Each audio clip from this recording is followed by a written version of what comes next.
যেহেতু আল্লাহ পাক দুই কলম এলেম দিয়েছে, একটু শিক্ষা তোমার দিকে বলে দেওয়ার জন্য।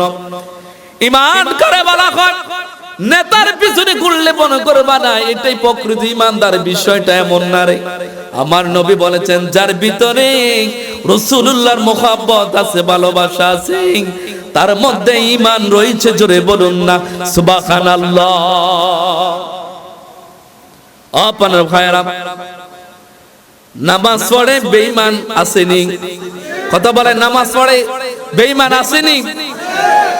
আপনার ভাইরা ভালো করে শুনে নেন, হযরত ওমর রাদিয়াল্লাহু তাআলা আনহু কেমন মানুষ ছিলেন।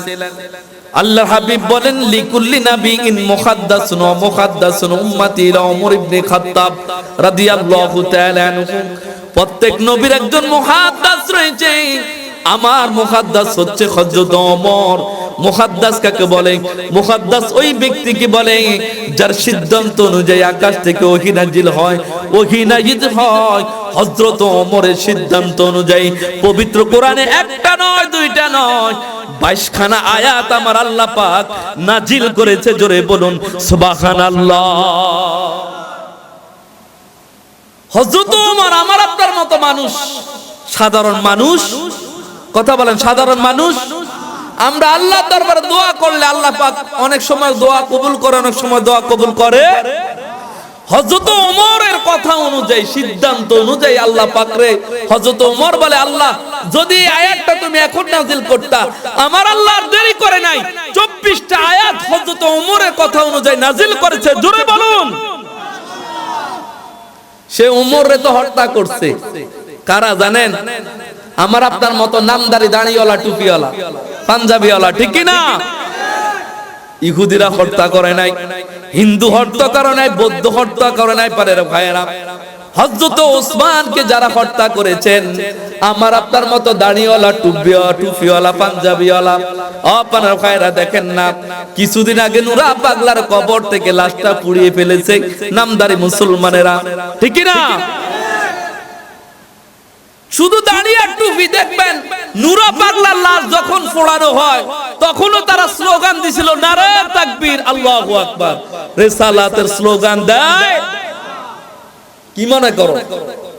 একটু বাস্তবতার সাথে মিলাই দেখবেন, আমার আলোচনা বাস্তবতার সাথে মিলাই দেখবেন, তখন কিছু বুঝবেন আমি কি বুঝাচ্ছি। পারের ভাইরা, আপনার ভাইরা, হযরত আলীকে যিনি হত্যা করেছেন, আপনার ভাইরা, ইহুদি নাসারা হত্যা করে নাই, তোমার আমার মতো নামদারি মুসলমানেরা হত্যা করেছে।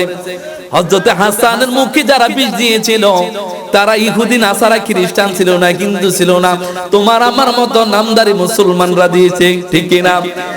আপনার ভাইরা, ইমাম হুসাইনকে কারবালার ময়দানে যারা জবাই করেছিল, হত্যা করেছিল, শহীদ করেছিল, তোমার আমার মতো নামদারি মুসলমানেরা, ঠিক কি না?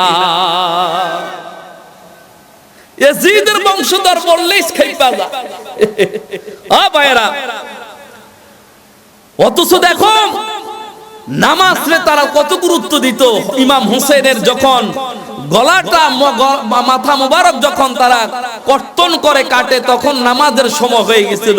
তারা বলতেছে তাড়াতাড়ি কর, আমরা নামাজ পড়ব। নামাজে গুরুত্ব দিছে, অথচ যেই নামাজ পড়ে জান্নাতে যাবে, ওই জান্নাতের সর্দার ইমাম হাসান এবং ইমাম হুসাইন, ঠিক কি না? আচ্ছা বলেন, জান্নাতের সর্দারের গলা মধ্যে ছুরি চালাইয়া কি জান্নাতে যাওয়া যাবে?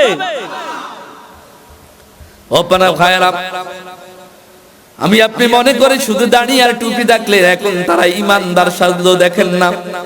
এই যে সামনে নির্বাচন, বুঝতেছেন কম বেশি সবাই জ্ঞানী, আমি বলবো না আর ভাঙ্গে। আপনার ভাইরা, রিসালাত যার অন্তরে নাই, রাসূলুল্লাহর মুহাব্বত যার অন্তরে নাই, সেই কোশ্চিন কালো ইমানদার হতে পারে না, ঠিক কি না?